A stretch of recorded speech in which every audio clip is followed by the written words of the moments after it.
qani gapir, men Xizrman, mendan nima xohlaysan debdi. U kishi shoshib qolibdi va bir lahzada kela olar ekansiz, nega meni shuncha uzoq yillar yolvortirdingiz?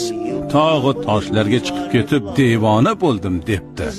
Shunda Xizr alayhissalom egnidagi xirqani u kishining ustiga kiydiribdi.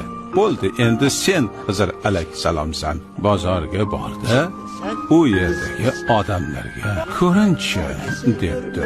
U kishi bozorga borib, ne ko'z bilan ko'rsinki, kimdir dumli, kimdir shohli, yana kimdir qorni bilan yerda sudralib yuribdi.